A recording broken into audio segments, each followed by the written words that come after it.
Volume तेरे से ली मैंने विवाह जीवन में जब से चार्जिंग पर लगा देते तो कुछ गया तो मिल ही जाता बैकअप। जिंदगी जो है वो संघर्ष आइसक्रीम है, खाओगे तो भी गलेगा, नहीं खाओगे तो भी गलेगा। इससे अच्छा ये चौथा वाला हमारे बिरादरी में इससे अच्छा खाए रहो, है ना।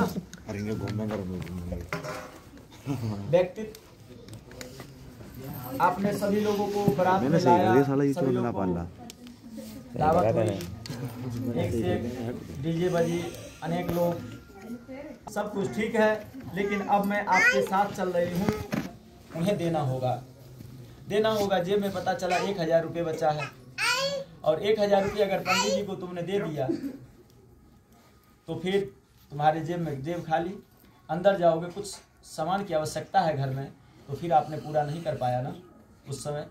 तो इसीलिए कहती हैं कि यदि यज्ञम कुर्यात मम सम्मति गृहात, आज से पूजा पाठ भी, यज्ञ पूजन भी करेंगे, ब्राह्मणों को भी बुलाएंगे, किसी को देना भी, ऐसा कार्य करेंगे तो आप मेरी सराहना मुझसे एक बार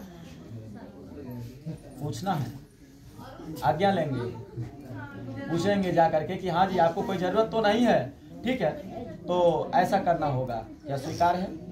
हाथ उठा करके बोलिए स्वीकार है। दूसरा कहती है यदि दानम कुर्यात मम सम्मति गृहात, ठीक है आप दान दीजिए, लेकिन उसमें मेरा सहमति आवश्यक है लेना, स्वीकार है। तीसरे में कहते हैं धन आदि गोपनीय मम अवस्थाएं मम पालनम कुर्यात, कहती है राखी की हम अवस्थाएं, 3 प्रकार की अवस्थाएं मनुष्य का पाया जाता है, बाल्य अवस्था, युवा अवस्था और वृद्धावस्था। बाल्य अवस्था अपने माता पिता के घर इन्होंने गुजार लिया है, और कह रही है कि युवा अवस्था मैं आपको दे रही हूँ, कहीं बुढ़ापे में छोड़ तो नहीं दोगे।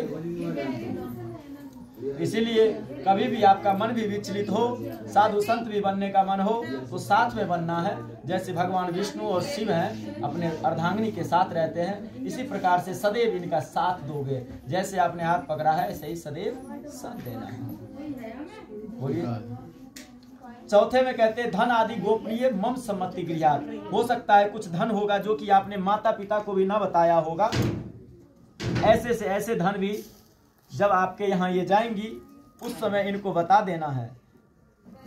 जो भी हो सकता है जो आपने माता पिता को तो नहीं बताया, लेकिन अपने दोस्त यार को कुछ पैसे दे रखे हो सकता है कोई प्लाट ही हो जो आपने रजिस्ट्री करवाई हो लेकिन माता पिता को ना बताया हो, तो गोपनीय से गोपनीय धन भी जाते ही बताना है कि हमारे पास ये गोपनीय धन है, स्वीकार है। 5वें में कहती हैं कि गौ आदि पशु बिक्री मम सम्मति गृहात, पहले लोग जानवर ढोर पाले करते थे, लेकिन आजकल कोई नहीं पालता, बहुत कम पालता है लोग। क्यों? दरवाजे पे जो ऑडी कार ऐसे चीज पालना है, चाहे दूध दे या ना दे, लेकिन पहले दूध देने वाले पशु पाला जाता था। तो कहते, इनका कहने का मतलब है क्रय और विक्रय, 2 प्रकार के धन पाए जाते हैं, चल और अचल संपत्ति, चलने वाली और नहीं चलने वाली। दोनों प्रकार की संपत्तियां में अगर आप कभी बेच रहे हो या खरीद रहे हो, इसमें भी इनकी सहमति आपको लेना अनिवार्य है, स्वीकार है।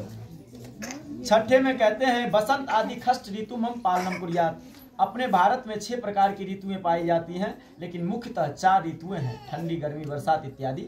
अब पता चले अपने ऑफिस में तुम चले गए हो, ठंडी का मौसम चल रहा है, तुम्हारे ऑफिस में तो हीटर लगी हुई है और यहाँ ठंड से कांप रही है, हो गया ना काम। तो इसीलिए ठंड का भी व्यवस्था करना है। गर्मी आ रही है, कूलर एसी की आवश्यकता होगी, वो भी समय अनुसार करना होगा आपको।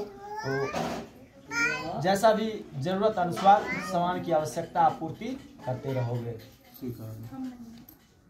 फिर कहती है कि 6 वचन तो आपने पालन किया है, लेकिन 7वां वचन बहुत ही कठिन है, इसे भी आपको मानना होगा। कहती हैं सखी सुहागन हास्य कटु वाक्यम ना वदेत ना कुर्यात तादाहम भावक्ताम आगच्छामि, यानी जब ऐसी समाज बनी लगी हुई हो तो कभी भी आप पति पत्नी आपस में नहीं लड़ोगे। जब ऐसी पंच बैठा हो, 2, 4, 10 लोग बैठे हों, कोई ऐसा सभा का आयोजन हो रहा हो, ऐसे जगहों पे चाहे लाख गलती हो जाने पे भी आप वहां प्रदर्शन अपना नहीं करेंगे।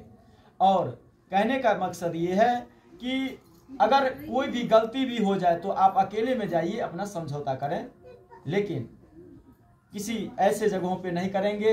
इनके घर से कभी आपके घर में कोई व्यक्ति पहुंचे हैं, तो उनके सामने भी इनकी प्रताड़ना नहीं करोगे।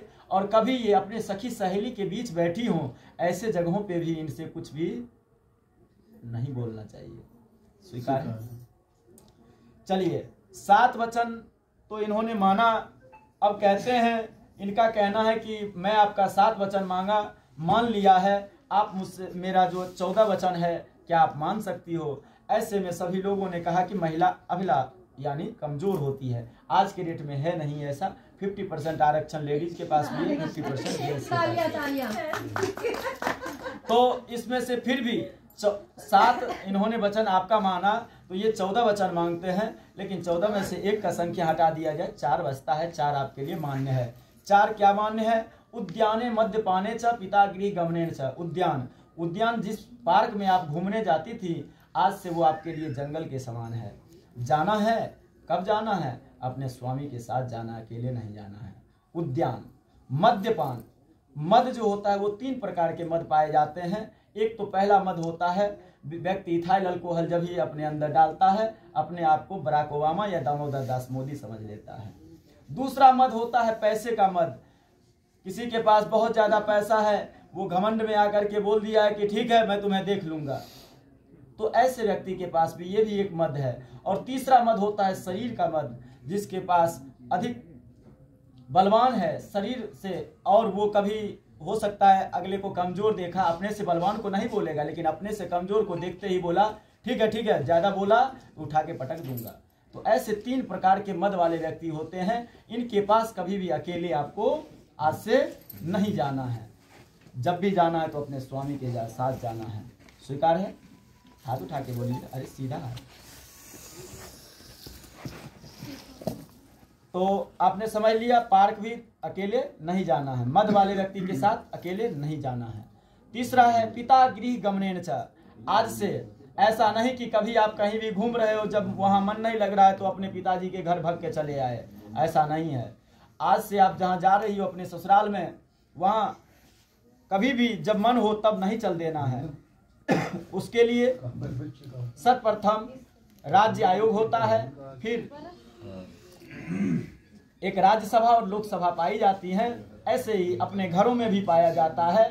पहला अधिकार बनता है, आप इनसे कहोगे, कभी आपको घर आने की इच्छा होगी तो आप इनसे आज्ञा मांगोगे कि मुझे घर जाना है। अगर इन्होंने मना किया तो इनके पिताजी, इनके जो गार्जियन होंगे उनसे कहोगे। अगर इन दोनों ने आपका बिल पास नहीं किया तो अपने बिल को वापस ले लेना है, कहना मुझे नहीं जाना। ठीक है? पिता गृह गमनेन च, यानी इनके बिना आज्ञा, इनके घर वालों को बिना आज्ञा आप घर नहीं जाओगे। हाँ, साल में 2 दिन होता है, रक्षाबंधन, भैया दूज। इस पे अगर इन्होंने आदेश नहीं दिया जाने का तो अपने भैया को बुला करके और फिर भैया के साथ आ सकती है। ठीक है? अकेले फिर भी नहीं आना है। तो पिता गृह गमनेन च, आज्ञा भंग्यो न कर्तव्यम वरवाक्य चतुष्टकम।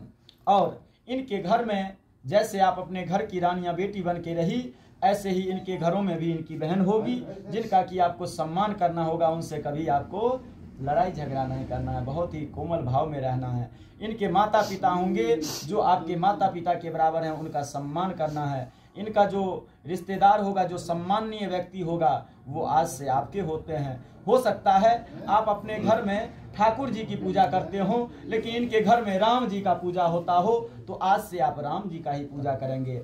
आपका जो गोत्र था वो गोत्र आज से आपका मायने नहीं रखेगा। आज से जो इनका केन गोत्र है वही आपका गोत्र माना जाएगा। इसीलिए सदैव अपनों को समझने की कोशिश करेंगे और हमने ये जो वचन दिया है इन वचनों का पालन करेंगे। अपने जिंदगी में आप दोनों लोग एक रथ बन के तैयार हो, रथ के दोनों पहिए हो। अगर कोई भी पहिया एक खराब हो जाए तो रथ नहीं चल सकता। इसी प्रकार से अपनी जिंदगी को एक दूसरे से पूरक बना करके एक मित्र बन के रहना है। दोनों लोग हाथ उठाइए, बोलिए मैं अपने दोनों लोग कर्तव्य विमुख वचनों का पालन करूंगा। गौ, ब्राह्मण, अग्नि, आकाश में ध्रुव तारा, पंच ब्राह्मण सभी के सामने एवमस्तु बोलो, एवमस्तु। दोनों लोग हाथ उठाते हैं। ठीक, चलिए अब खड़े होकर के एक दूसरे स्थान चेंज कर लो।